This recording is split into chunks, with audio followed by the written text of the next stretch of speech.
Bueno, bienvenidos al curso de prevención de riesgos en el laboratorio. En esta tercera clase vamos a continuar con el tema de control de riesgos que ya habíamos empezado a desarrollar en la clase anterior y vamos a ahondar un poquito hoy en lo que son los controles administrativos y los equipos de protección personal. Retomando entonces lo que veníamos hablando desde el principio, habíamos empezado con los conceptos previos de peligro, ¿sí? De riesgo. También habíamos ahondado un poco en lo que eran las medidas de prevención y de protección, cómo impactaban estas medidas con respecto a la evaluación del riesgo, ¿sí? Cuál era la relación, cómo se combinaba la probabilidad con la consecuencia para poder tener niveles de riesgo. Y ahí, a partir de eso aplicar distintas medidas, entre ellas las nombradas de prevención y de protección y cómo podían impactar en ese nivel de riesgo. ¿Sí? Después estuvimos viendo que existen también distintas técnicas que se ocupan de trabajar en seguridad e higiene, ¿sí? Que cada una de ellas tienen distintas características. Una más bien se asociaba con lo que era la prevención de accidentes y la otra se asociaba un poco a lo que era la exposición, ¿verdad? Y para evitar enfermedades profesionales y el deterioro de la salud. Después estuvimos viendo cómo era el proceso de evaluación de riesgo y la importancia que era el paso inicial de la identificación de peligros, ¿sí? Después estuvimos viendo brevemente cómo era el proceso y cómo impactaba para llegar a los controles de riesgo y a partir de ahí ver cómo vamos a controlar esos riesgos que estaban presentes en el lugar de trabajo. Para eso íbamos siempre a aplicar una jerarquía de controles, ¿sí? Esos son los conceptos que veníamos viendo que vamos a seguir desarrollando.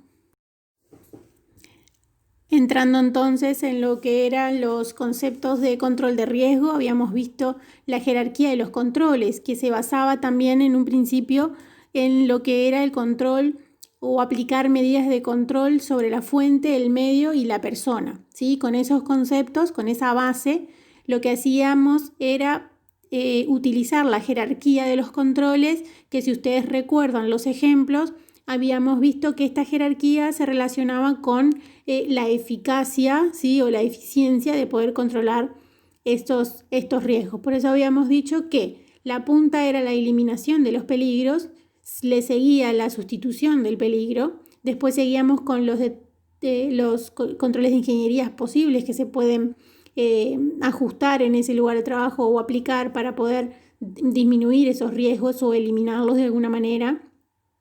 Y hoy vamos a ver un poquito lo que son los controles administrativos, ¿sí? Entre ellos vamos a ver lo que son las señalizaciones puntualmente, que es un tema muy importante, y lo que es los equipos de protección personal. Siempre teniendo en cuenta que los controles de riesgo tienen como objetivo entonces reducir los niveles de riesgo, ¿sí? Y tratar de tener las condiciones en niveles de riesgos aceptables. Que si recuerdan lo que habíamos visto en la clase pasada, eran condiciones en las cuales podemos seguir trabajando sin que esos riesgos impacten negativamente sobre las personas. Bueno, entrando un poco en lo que son los controles administrativos, ya habíamos visto que los controles de ingeniería eran todos aquellos que podía aplicar en determinado lugar o en determinada fuente, que se relacionaba más bien con lo que eran instalaciones, ¿sí? O dispositivos que yo puedo instalar en un lugar para disminuir los peligros. En este caso, los administrativos es todo aquello que, digamos, podemos interpretar como intangible, en este caso, ¿sí? Que no requiere de una instalación directa, digamos, que yo puedo tratar de hacer previamente, ¿sí? Puede ser un procedimiento, una técnica de trabajo, puede ser una organización del trabajo, verificar la carga de ese trabajo y tratar de disminuir esa carga.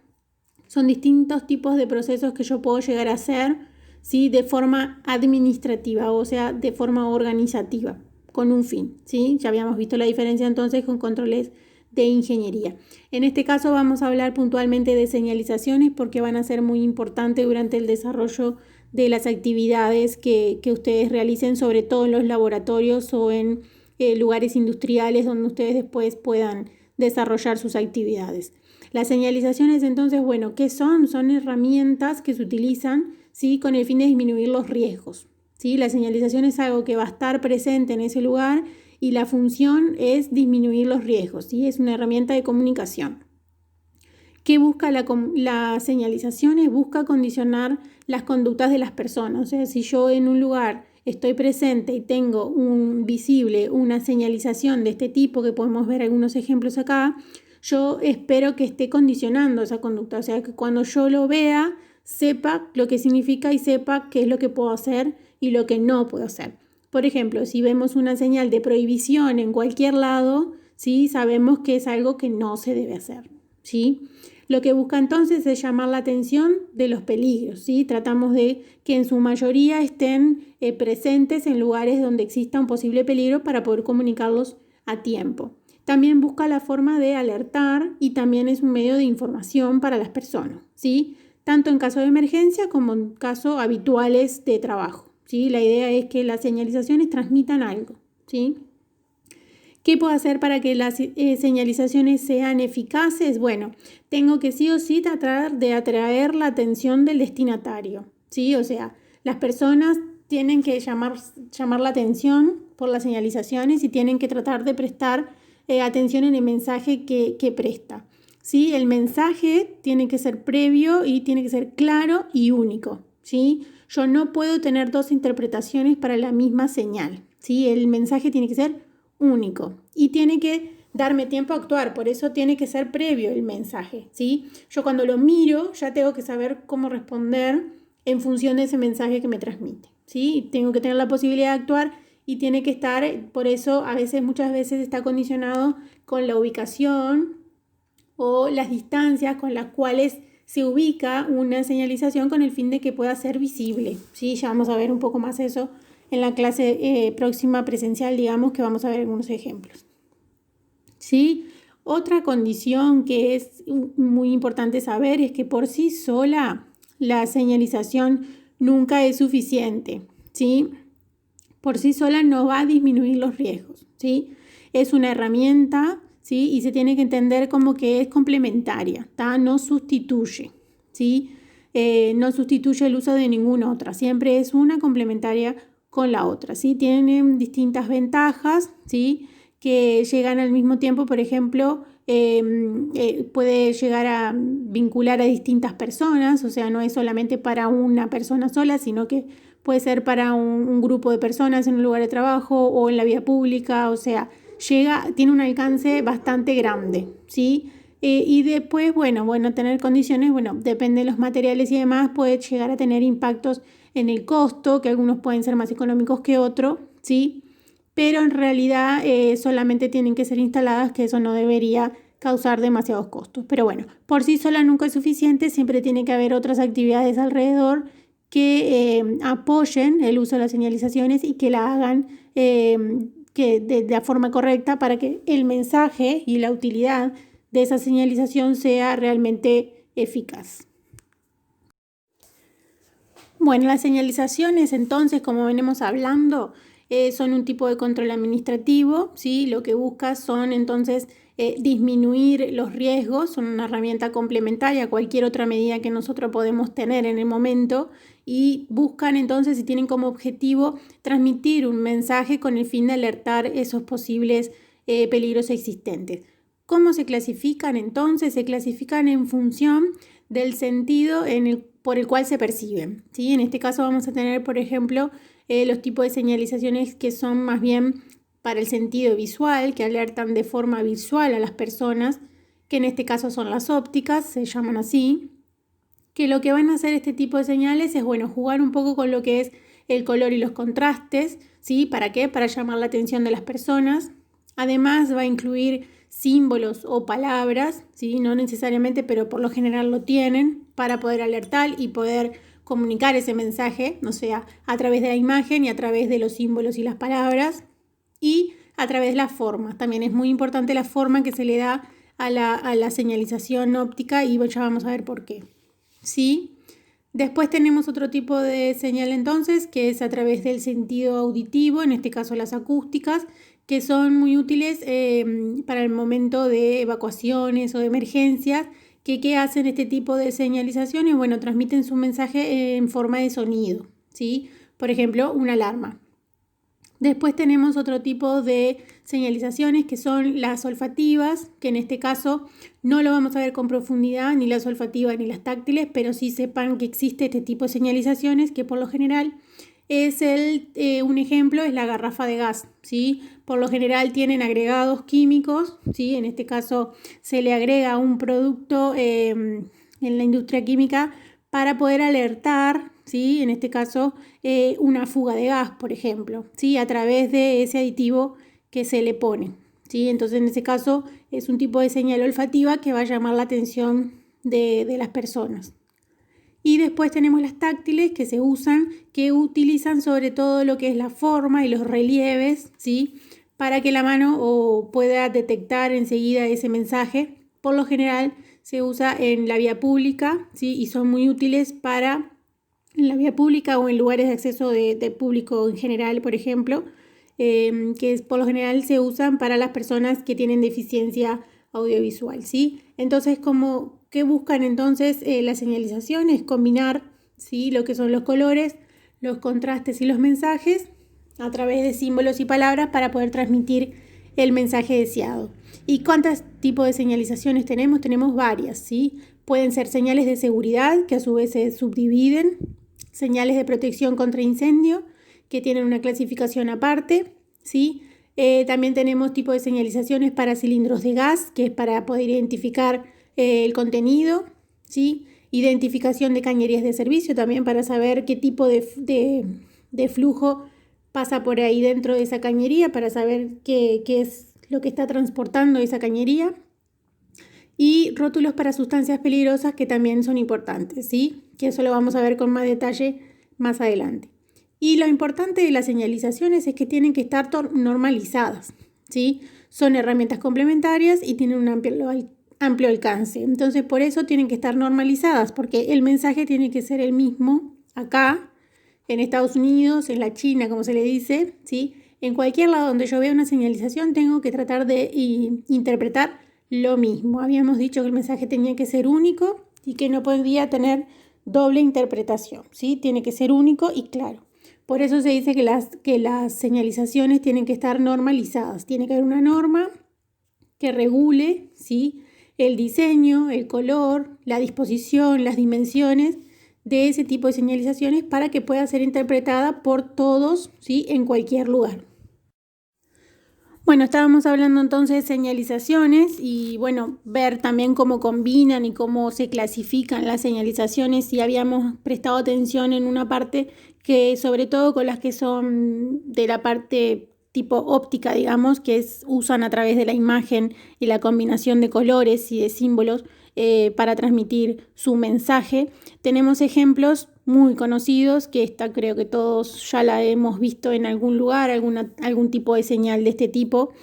Y habíamos hablado de la importancia de que estuvieran normalizados. ¿Por qué? Para que el mensaje se pudiera interpretar en cualquier lado, ¿sí? De la misma manera. O sea, habíamos dicho, por ejemplo, que en la vía pública puede estar este tipo de señalizaciones, pero en mi lugar de trabajo te va a significar exactamente lo mismo si yo sé lo que significa. Entonces, bueno, cuando hablamos de normalización, hablamos de que tiene que tener una norma específica, ¿sí? Que avale esa clasificación o esa disposición, ¿sí? En algún lugar. En este caso, en Uruguay tenemos las normas UNIT, que son los organismos reguladores de normalización, que usan, en este caso, para las señalizaciones, para este tipo de señales de seguridad, están bajo la normativa ISO, ¿sí?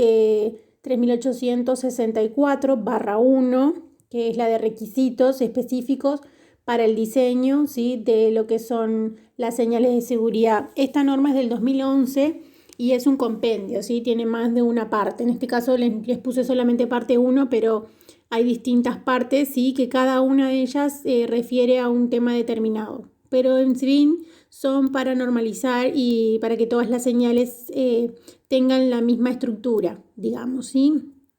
En este caso, entonces, tenemos una norma muy conocida, ¿sí? Que es la de prohibición. Todos hemos visto, ¿sí? Este tipo de símbolos en algún lugar y sabemos todo lo que significa. O sea, es normalizado, está en todos lados, por igual se interpreta lo mismo, por eso sabemos lo que significa, ¿sí? En este caso, la prohibición va a tener la forma, ¿sí?, de un círculo, va a ser siempre igual, va a tener la combinación de los contrastes de color rojo y blanco, ¿sí?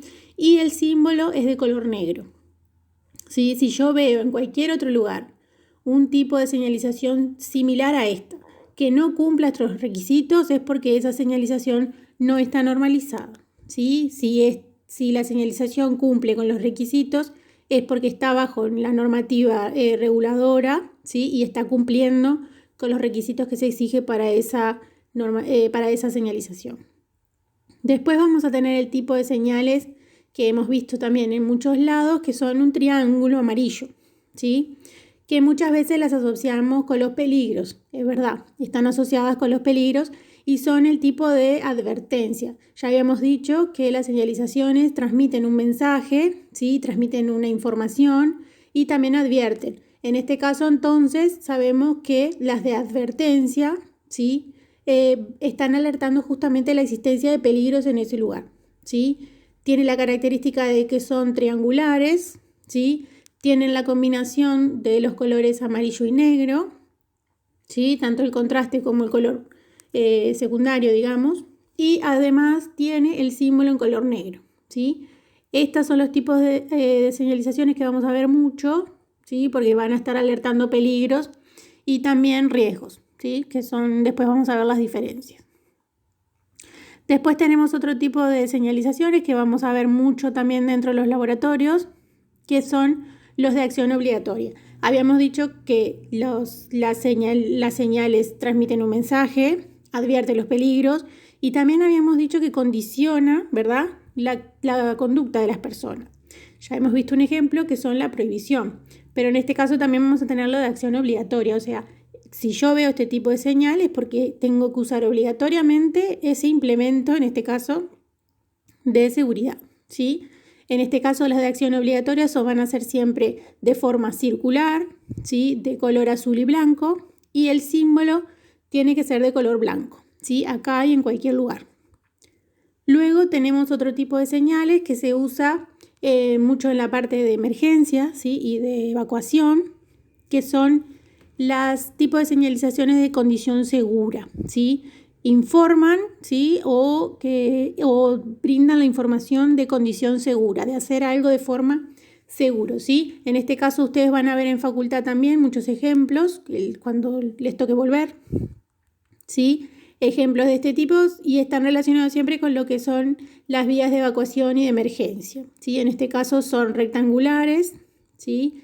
Tienen los símbolos de color verde y blanco, perdón, el contraste verde y blanco, y el símbolo siempre que tiene que ser blanco. O sea que cada vez que yo vea un tipo de estas señales de color verde rectangulares, es porque me está dando una información, ¿sí?, o una condición segura, ¿sí?, una información, digamos, de seguridad, ¿sí? En este caso, estos son los tipos de 4 señales de seguridad, ¿sí? La clasificación de este tipo de señalizaciones están dentro del grupo de señales de seguridad, ¿sí? Después vamos a ver que hay distintos tipos y todas estas señales deben responder entonces a esta norma, que no es necesario que la tengan ni es necesario que se la sepan.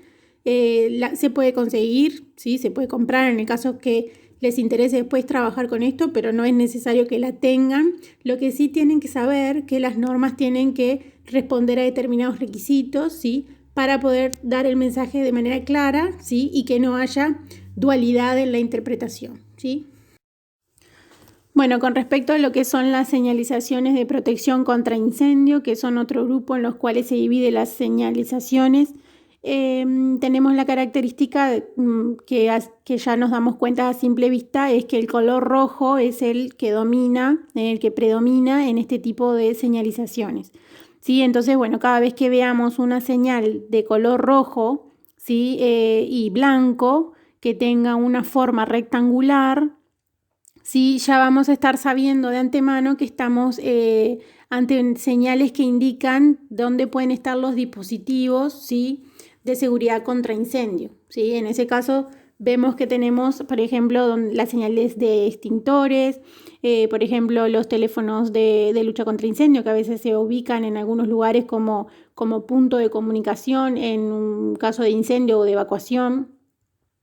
Dónde están las escaleras, por ejemplo, en algunos lugares grandes o en fábricas o a nivel industrial, podemos llegar a encontrar este tipo de escaleras o de señales. Después, bueno, dónde son los pulsadores de emergencia, que si ustedes después se ubican en facultad van a poder ver dónde están ubicados los pulsadores de emergencia, dónde están las alarmas. Después también, bueno, la manguera para incendio, que es muy común que se ubique en algunos lugares. Ustedes saben que en Facultad de Química no tenemos este tipo por el tema de la importancia, ¿sí? Que hay que evaluar en estos casos de la presencia de agua, ¿sí? Y su reacción que pueda llegar a tener con determinados productos químicos, pero eso lo vamos a ver más adelante en la clase de peligro físico, ¿sí? Y bueno, van a tener el tema de las señales, ¿sí? De dirección en donde se tiene que seguir o donde se tiene que ubicar estos dispositivos, ¿sí? Estos tipos de señales responden también a una normativa, ¿sí? O sea, están normalizados, ¿sí? Por la UNIT ISO 7010 del 2011. Anteriormente estaba la 776, que igual creo que se puede seguir encontrando, que obviamente tienen que revisar si es la misma, pero sepan que tienen que responder a una norma, ¿sí? Vigente para poder contar con los requisitos y cumplir con los requisitos que se exigen. En este caso, bueno, después tenemos por el otro lado la señalización de los extintores, ¿sí? Que puede llegar a estar disponible en base a la normativa de bomberos, ¿sí? Los instructivos técnicos de bomberos, que es la IT número 10, que es la que refleja el tipo de señales, ¿sí? Que tienen que tener este tipo de señales, las dimensiones, la ubicación, las distancias, dónde se va a ubicar. Eso está todo reflejado en el instructivo técnico de bomberos, ¿sí? En este caso sirve mucho para vías de evacuación también. Y después tenemos otro tipo de señalizaciones que lo van a ver en los extintores, que si ustedes prestan atención, en los distintos extintores tienen distintas señalizaciones, distintos, digamos, ejemplos, ¿sí? Y tienen combinación de colores, ¿tá? Si ustedes se fijan después en algún extintor que puedan ver, pueden tener los símbolos, por ejemplo, de ABC, que después lo van a ver con más detalle en la clase de incendio, pero también se refleja a través de colores, ¿sí? Y la combinación de los mismos. Entonces es importante siempre usar este tipo de señales para comunicar, ¿sí? O brindar un mensaje, ¿sí? En este caso, el tema de extintores y señalización están todos también bajo la normativa de Dirección Nacional de Bomberos y de UNIT, que es la 531 del 2001, que están normalizados todas las señalizaciones de los extintores, ¿sí? Y los mensajes que tienen que transmitir, ¿sí? En este caso son de recuadros, amarillo y rojo era anteriormente, perdón, en el momento es blanco y rojo, ¿sí? Bien, siguiendo entonces con lo que son las señalizaciones del tipo visual, ¿sí? Que es la clasificación óptica, digamos, seguimos con lo que pueden ser ejemplos de señalizaciones de recipientes de gases o de cañerías de servicio. En este caso, bajo la norma UNIT 766, es la que estipula los requisitos que tienen que cumplir los recipientes de gases para transmitir un mensaje. En este caso, lo que se va a respetar en cilindros es entonces la combinación de los colores, sobre todo con una franja, ¿sí? Ubicada en la parte superior del cilindro, que lo que me va a comunicar es el contenido, ¿sí? Si yo veo que tengo un cilindro con dos franjas de colores es porque puede ser una mezcla, ¿sí? Pero sí tengo que prestar atención con los colores. En este caso el oxígeno, que hemos visto en centros de salud, por ejemplo, es totalmente verde porque la franja es verde, ¿sí? En este caso el recipiente también es verde, entonces va a ser solamente de un único color. Pero después tenemos, por ejemplo, el aire, ¿sí? Que en este caso la franja es amarilla, el acetileno, que la franja es negra, después el hidrógeno, que la franja es roja, el nitrógeno, que la franja es negra, ¿sí? Y después podemos tener distintas combinaciones según la mezcla de gases que esté en ese recipiente contenido, ¿sí? Entonces, bueno, que también es bueno saber que ese tipo de señalizaciones y ese tipo de información nos va a ser útil ¿para qué? Va a ser útil para yo manipularlo, ¿sí? Para ver dónde lo puedo almacenar, ¿sí? Cómo lo tengo que transportar, ¿sí? Es toda información útil que yo tengo que tener con el fin de evitar accidentes, ¿sí? O de prevenir posibles incidentes que pueden desencadenar el mal uso o el mal tratamiento de lo que son los cilindros de gases, ¿sí? Después, por otro lado, con respecto a las cañerías de servicio, también tengo una normativa que estipula, ¿sí? Los requisitos que tienen que cumplir las cañerías, sobre todo lo que es la parte de señalización. En este caso, en base a la UNIT número 38 del 2017, lo que tengo es que, bueno, que los colores se asignan a determinado servicio.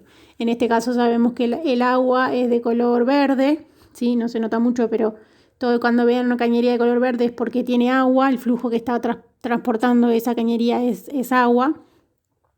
Agua caliente son celestes, ¿sí? Ya vimos que todo lo que es referente al color rojo es para servicios de incendio, ¿sí? El color cobre o naranja es del color del vapor, ¿sí? Sabemos que lo que está transportando esa cañería es vapor. La electricidad por lo general son de color negro y se utiliza también el que es el color aluminio, color plateado, ¿sí? Los gases son de color amarillo, así que en los laboratorios van a ver mucho este tipo de cañerías, ¿sí? De color amarillo.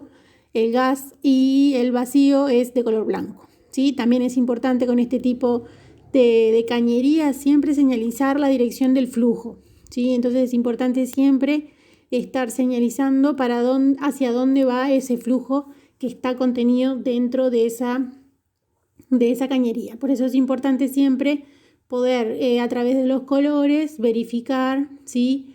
Qué es lo que está contenido tanto dentro de los recipientes como de las cañerías para saber también cómo trabajar en función de eso para evitar peligros o riesgos, ¿sí? Bueno, entonces llegamos al último nivel, ¿sí? De lo que sería la jerarquía de controles. Hablamos un poco de lo que eran los controles administrativos y los controles de ingeniería en la clase anterior. Así que ahora vamos a entrar un poco en lo que son los equipos de protección personal. Están los equipos de protección personal, como lo dice la palabra, ¿sí? Son todos aquellos equipos que están destinados a ser llevados, ¿sí? O sujetados por el trabajador. ¿Con qué fin? Con el fin de que los proteja, ¿sí? Como dice la palabra, entonces son de uso exclusivamente personal, ¿sí? Son propios de cada trabajador, ¿sí? No deberían ser compartidos y la función que tiene es de proteger al trabajador que lo lleva, ¿sí? Como habíamos visto en lo que sería la jerarquía de controles, se interpreta que el equipo de protección personal es la última barrera, ¿sí? El último nivel de medidas que nosotros vamos a implementar, lo cual no quiere decir que no se puedan utilizar o que uno pueda desarrollar sus tareas libremente sin el uso.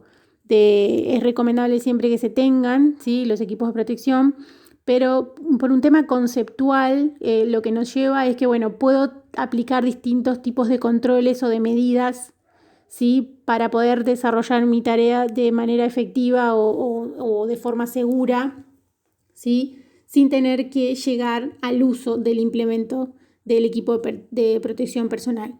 Pero no quiere decir que no se puedan usar, es más, por ley están obligados a utilizar cuando existe el peligro en el momento existente de la tarea, ¿sí? Pero para considerar como concepto, que es la última barrera que ya habíamos hablado, que los más eficientes son los niveles de arriba, ¿sí? Los menos eficientes para poder controlar el riesgo, ¿sí? Son los niveles más de abajo. Entonces eso quiere decir que yo voy a poder aplicar otro tipo de controles que se consideran que son más eficientes a la hora del control, porque si el equipo me va a favorecer a disminuir ciertos peligros, pero ya paso al momento de la consecuencia, ¿sí? A disminuir las consecuencias. Habíamos hablado que todo lo demás podría ser con que disminuya la probabilidad. Entonces, en este caso ya estamos pasando a la protección directamente, entonces ya pasé el evento, entonces por eso se considera que es la última barrera para aplicar los controles, ¿sí?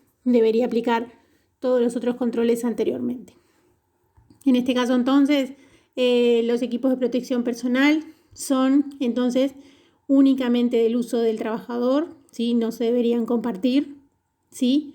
Y el uso es en función del peligro existente, ¿sí? Yo voy a tratar que en un lugar, si tengo que utilizar equipo de protección personal, utilizar aquel equipo que realmente cumpla con la función de proteger al trabajador de ese peligro que está ahí presente.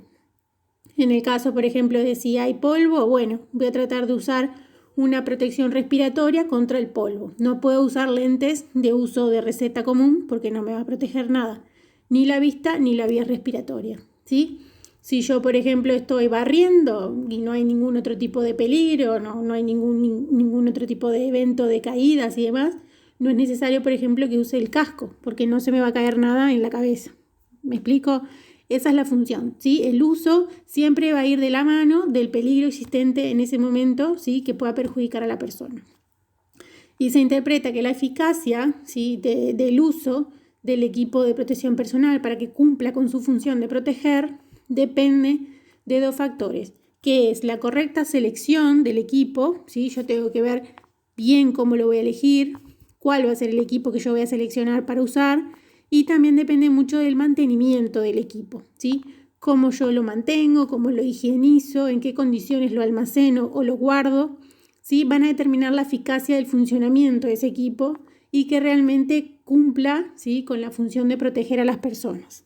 Esos entonces son más o menos los factores importantes que yo voy a tener que considerar a la hora de preservar el equipo, ¿sí? Prolongar su vida útil y que no se deteriore, ¿sí? Para poder seguir utilizándolo de forma segura. Obviamente que en algún momento lo tengo que recambiar, pero si yo lo selecciono de manera adecuada, con las cualidades adecuadas, en función de los requisitos adecuados que tienen que cumplir, y lo mantengo de la mejor manera, ¿sí? Yo voy a poder cuidarlo mucho más y poder hacer, digamos, uso de ese equipo por más tiempo, ¿sí? No voy a tener que recambiarlo de forma permanente, ¿sí? En este caso, la eficacia, ¿sí? Se va a medir en función entonces de eso, el equipo que yo selecciono para usar y del mantenimiento del mismo. Bueno, ¿qué consideraciones voy a tener que tener con referencia al uso del equipo de protección personal? Ya dijimos anteriormente que tiene que estar relacionado, ¿sí? Tiene que ir de la mano del riesgo o del peligro que exista en ese lugar, ¿sí? Que esté presente en ese lugar para poder utilizar el equipo adecuado, ¿sí? Para poder proteger al trabajador de ese riesgo presente, ¿sí? Entonces, bueno, la protección está eficaz frente a los riesgos que motivan su uso. Ya vimos que va condicionada, ¿sí? En cuanto a la selección del equipo y al mantenimiento, ¿sí? La protección tiene que ser eficaz, pero tienen que estar esos dos factores, ¿sí? En equilibrio para poder asegurar, ¿sí? El funcionamiento eficaz de ese equipo, ¿sí? Después, bueno, tiene que ser cómodo, ¿sí? El equipo de protección personal tiene que ser cómodo y no tiene que, digamos, dar lugar a otros riesgos adicionales por el uso. Por ejemplo, si yo uso un casco flojo, por ejemplo, y estoy trabajando en altura, que ya hemos visto los peligros que pueden llegar a estar presentes en los trabajos en altura, y yo estoy permanentemente preocupándome por el casco, de que se me cae, de que me queda flojo, de que se me ajusta bien, no es cómodo para trabajar, si yo muevo la cabeza para este lado, capaz que se me cae. Bueno, entonces eso puede dar lugar a riesgos adicionales, puede dar lugar, por ejemplo, a un movimiento brusco, ¿sí? O a que se me caiga el casco y caiga arriba de otra persona el casco y golpea a la persona que está del lado de abajo, ¿sí? O directamente, si yo me caigo, no protegerme, ¿sí? Entonces, bueno, tiene que ser cómodo el casco, no puede interferir en la tarea que yo estoy haciendo, ¿sí? Tiene que acompañar el movimiento de las personas, ¿sí? Por eso tiene que ser, estar acorde, ¿sí? A lo que son las condiciones anatómicas o fisiológicas de una persona, ¿sí? Debe permitir que se adecue bien a la persona, permitir el ajuste óptimo, digamos, adecuado, ¿sí? Con el fin justamente de que no dé lugar a riesgos adicionales, ¿sí? Y tiene que obviamente ajustarse bien para evitar, ¿sí? Riesgos mayores, ¿sí? Y que el trabajador no sufra ningún daño, ¿sí? Después, bueno, en caso de riesgos múltiples, como se le llaman, que tengo que usar más de un equipo, que de uso simultáneo se le llama, ¿sí? Lo que tengo que siempre considerar es que sean compatibles entre sí, ¿tá? Yo tengo que tratar de utilizar un equipo que acompañe al otro, ¿sí? Que se adecue, ¿sí? Y que no me entorpezca el uso de, como vemos en la foto, puedo cargar más de un equipo, ¿sí? En dimensiones adecuadas para la persona adecuada, el talle, el tamaño, ¿sí? Y permitir el ajuste de cada uno de los equipos que yo tenga que utilizar, ¿sí? Esto debe, por ejemplo, asegurar su eficiencia, su eficacia, ¿sí? En relación a los riesgos que están allí presentes en ese lugar, ¿sí? Yo puedo usar entonces un montón de equipos combinados, cada uno cumple su función de proteger esa parte del cuerpo, ¿sí? Pero tiene que ser, digamos, como un conjunto, ¿sí? El casco tiene que asegurarse bien, por ejemplo, en esa foto, la protección respiratoria tiene que ajustarse de forma correcta al trabajador, los lentes tienen que ser los adecuados y con un buen ajuste, igual que la protección auditiva que el trabajador está utilizando, ¿sí? Yo puedo tratar de usar de forma simultánea más de uno, ¿sí? Con el fin de, obviamente, proteger al trabajador de distintos, por ahí podemos ver distintos peligros existentes en esa tarea que está haciendo, y tiene que cumplir también con requisitos de que, bueno, que tiene que ser cómodo y no puede entorpecer en el trabajo que estoy desarrollando, ¿sí? Después, bueno, tiene que cumplir los requisitos, por ejemplo, establecidos en lo que son las normativas legales, ¿sí? Si hay una norma legal o alguna reglamentación que estipule determinados requisitos, bueno, ese equipo de protección personal tiene que cumplir con esos requisitos. Por eso siempre se dice que tienen que estar homologados, o sea, tienen que estar habilitados en su uso, ¿sí? Bajo normativas internacionales. En Uruguay tenemos una normativa que homologa determinados equipos y que están bajo determinada norma, ¿sí? O sea, por ende están normalizados, ¿sí? Con normas internacionales y están habilitados su uso. Lo que te da la seguridad de eso es que, bueno, que estos equipos fueron probados y fueron diseñados bajo determinadas condiciones que resistan, ¿sí? Determinadas condiciones de uso, de condiciones físicas también, y que van a proteger de forma eficiente el trabajador, ¿sí? Frente a determinados peligros en determinadas condiciones, ¿sí? Entonces, bueno, tienen que cumplir con los requisitos de la aplicación, que hay normativa legal que lo avala, ¿sí? Tienen que cumplir requisitos de diseño y de fabricación, ¿sí? Siempre el uso y el mantenimiento, además, va a tener que ir de la mano, por ejemplo, de las especificaciones de, digamos, los fabricantes, ¿sí? Si en algún momento el fabricante dice que tienen que higienizarse de tal manera, bueno, yo voy a tener que tratar de cumplir con esa higiene, la forma en que están dispuestos, ¿sí? Que viene con un instructivo. Muchos de los equipos de protección personal vienen con instrucciones, con un pequeño manual, ¿sí? Con algún material de referencia que me va a asegurar justamente el mantenimiento, cómo lo tengo que hacer para poder mantener las condiciones, ¿sí? Particulares de uso, ¿sí? Entonces me tengo que asegurar de cumplir con esta serie de consideraciones para poder lograr un uso eficaz del equipo. Seguimos entonces con lo que son los equipos de protección personal. Ya vimos que el uso eficiente del equipo, sí, va a estar condicionado por la selección del equipo, cuál es el equipo que yo elijo utilizar, ¿sí? En determinadas condiciones, ¿sí? ¿Para qué? ¿Sí? Siempre dijimos que el equipo de protección personal va a ir de la mano del peligro o el riesgo existente en ese lugar por el cual yo quiero proteger al trabajador, ¿sí? Entonces también está condicionado por el mantenimiento, ¿sí? Y el uso que tiene ese equipo de protección personal. Por eso los equipos, cuando se clasifican, se consideran según la parte del cuerpo que protegen, ¿sí? En este caso vamos a tener protección para la cabeza, por ejemplo, que son los cascos, un claro ejemplo mucho más visible que lo hemos visto en varios lados.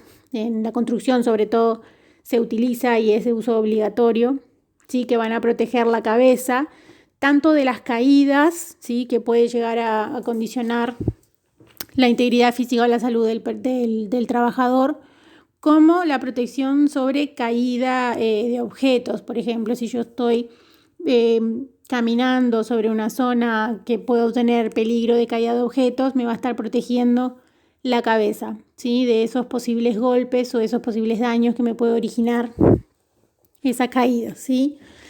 Para que sepan también, hay de distintos tipos, también hay de varios colores, ¿sí?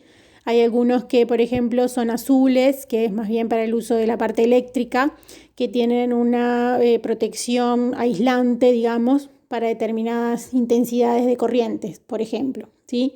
Después están los comunes, que son amarillos o blancos, que protegen sobre todo de caídas o de golpes, ¿sí? Para que sepan que hay distintos tipos de cascos, ¿sí? Después tenemos lo que son la protección visual, ¿sí? La protección de ojos, ¿sí? De la persona, que en este caso ustedes van a hacer uso de lentes de seguridad en el laboratorio. También hay de distintos tipos, ¿sí? De distintos materiales, de distintos diseños, que pueden ser gafas, pueden ser los lentes más bien que son muy similares a los comunes.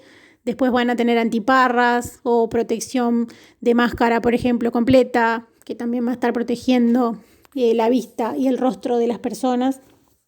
¿Sí? En este caso, ustedes van a utilizar más bien lo que son lentes de seguridad, que hablando de materiales o tipos, algunos pueden ser antigolpes, antirrayados, ¿sí? Algunos pueden tener protección UV para el sol en determinadas condiciones. Puede ser con distintos tipos de materiales, ¿sí? Sobre todo para algunos pueden ser, digamos, que antirreflejo o que no se empañen, ¿sí? O que puedan llegar a tener protección frente a corrosivos, ¿sí? Por ejemplo. Después tenemos protección para los oídos, ¿sí? Que es la parte auditiva, que vamos a tener distintos tipos de ejemplos allí, que pueden ser las protecciones, digamos, de tapones, ¿sí? De oídos que van insertos en lo que es el oído mismo, o podemos tener orejeras, que hay distintos tipos, y en este caso vamos a tener que siempre considerar el tipo de peligro que están expuestos, el uso también, porque puede tener un condicionante. Por ejemplo, si yo tengo alarmas, ¿sí? Auditivas de incendio o demás, lo que deberíamos intentar es sí, disminuir los ruidos de exposición con el uso de estos equipos, pero tendríamos que tratar de que no se condicione esa persona, que queda aislada dentro de esa protección y no pueda escuchar nada más, ¿sí? Siempre es bueno tratar de proteger, sí, a la persona, disminuir con determinadas protecciones, si es necesario el uso de más de uno, para poder bajar la intensidad y aumentar esa protección, pero siempre teniendo en consideración eso, ¿sí? Que la persona no quede aislada en su propia protección personal, ¿sí? Después tenemos distintos tipos de uso de respiradores, de protección respiratoria, ¿sí? Que también va a estar condicionado a lo que es la actividad, ¿sí? Ahora estamos muy expertos en lo que es el uso de tapabocas, ¿sí? Pero hay de distintos tipos, ya hemos visto que hay distintos tipos y que se utilizan de distinta manera, ¿sí?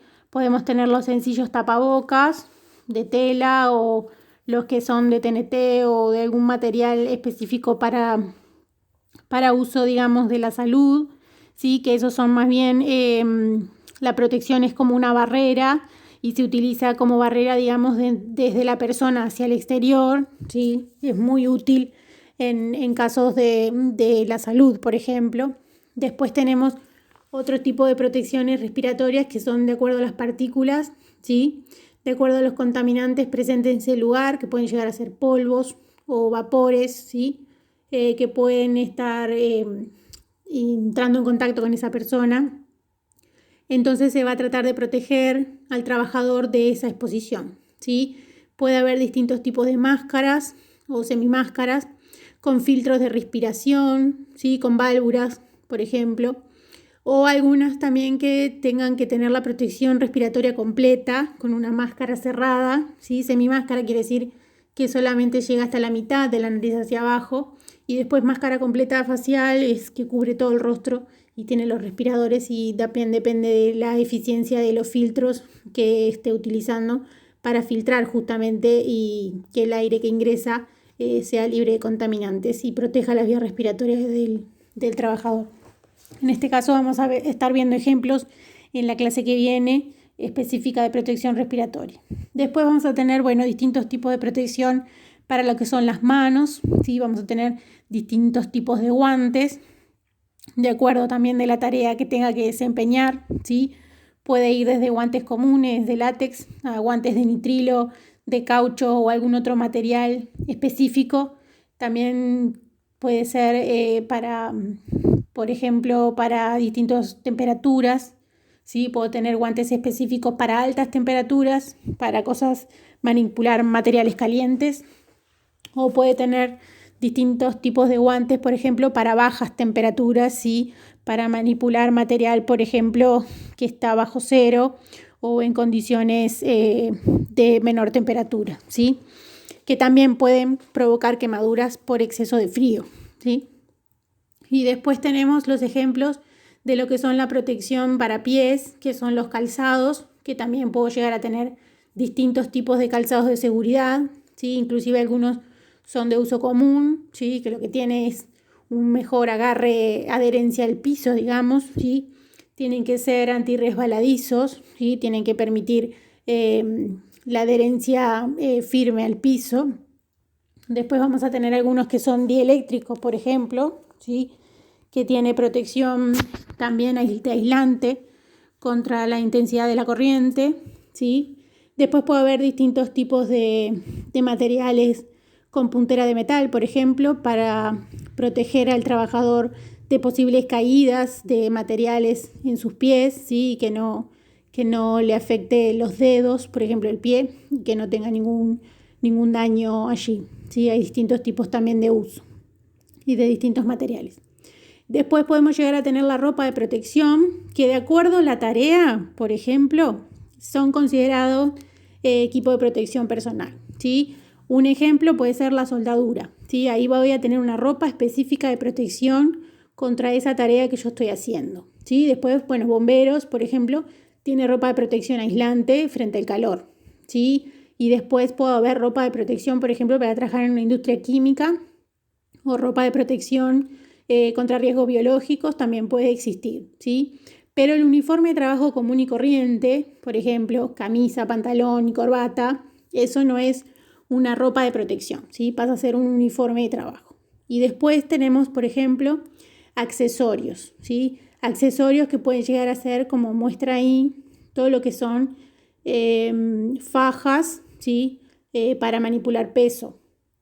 Las fajas, por ejemplo, no son consideradas un equipo de protección personal, pero es un accesorio complementario, ¿sí? Otro tipo de accesorio que podemos tener, son todos los cinturones de seguridad, por ejemplo, para el trabajo en altura, ¿sí? También son distintos tipos de accesorios y dispositivos que se utilizan como forma de protección personal, ¿sí? Después, algo que siempre comentamos es que nadie está eximido del uso de los equipos de protección personal, ¿sí? Si estamos desarrollando nuestra tarea en determinados lugares, ¿sí?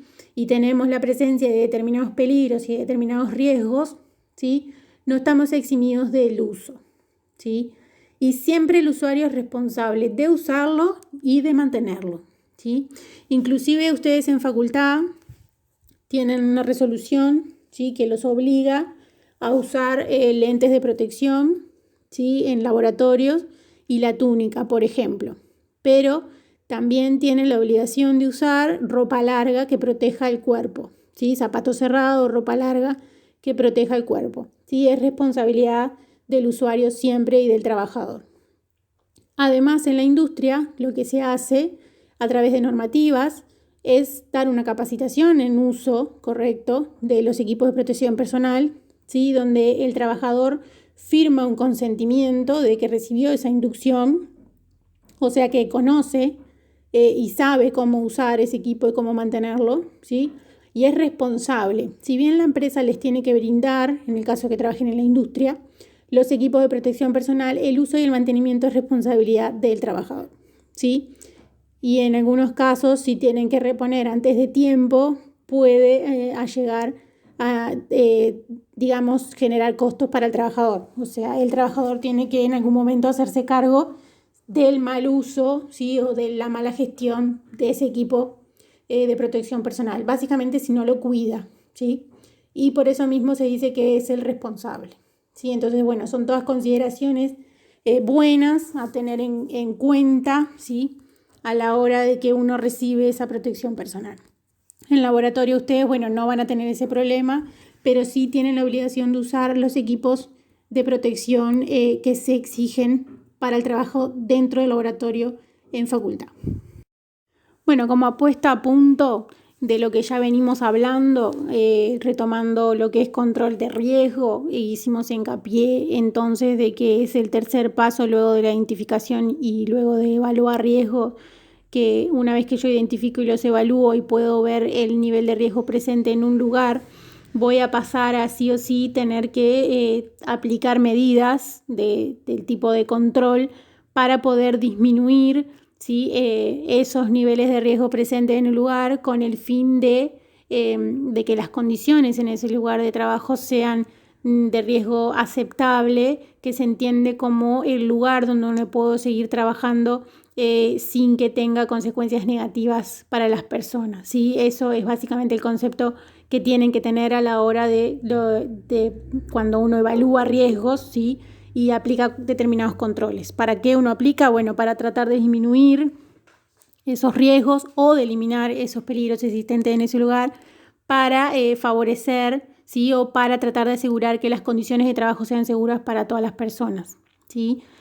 Pasando entonces por la jerarquía de controles, hemos visto cuáles son los controles más eficaces conceptualmente y los que son menos eficaces, ¿sí? Que no quiere decir que no pueda utilizar la combinación de todos, no puede utilizar y de hecho se utiliza la combinación de todos para poder favorecer esos controles y para poder favorecer las distintas medidas que se puedan aplicar para mantener esas condiciones de lugares seguras, ¿sí? Hemos visto puntualmente entonces controles de ingeniería, qué tipo de controles son, que se relacionan con lo que son las instalaciones, ¿sí? Que tratan siempre de empezar por la protección de la fuente, luego de la persona, del ambiente y después de las personas. Vimos ejemplos de controles de ingeniería que son algo que va a estar presente en los laboratorios, que son las campanas de extracción. Vimos cuáles son entonces la importancia de una campana de extracción, de su funcionamiento, de su mantenimiento, de cómo se opera, ¿sí? Después vimos como ejemplo de controles administrativos, vimos las señalizaciones que van a ser muy importantes en los lugares de trabajo, sobre todo en laboratorios, para poder comunicar, ¿sí? Determinada información, tanto peligros como información, cómo condicionar, ¿sí? Las conductas de las personas. Y después vimos un poco los ejemplos de lo que son los equipos de protección personal que también vamos a hacer uso en el laboratorio. Por eso, como puesta a punto y cierre un poco de lo que es el tema de control de riesgo, vamos a hacer hincapié en determinadas cosas que ustedes van a estar viendo dentro de facultad, ¿sí? Que ustedes nuevamente retomamos el tema de la obligatoriedad, que ustedes pueden llegar a visualizar en las señales que estuvimos viendo hoy, que son del tipo de seguridad, ¿sí? Estas señales azules, redondas, con contraste blanco, ¿sí?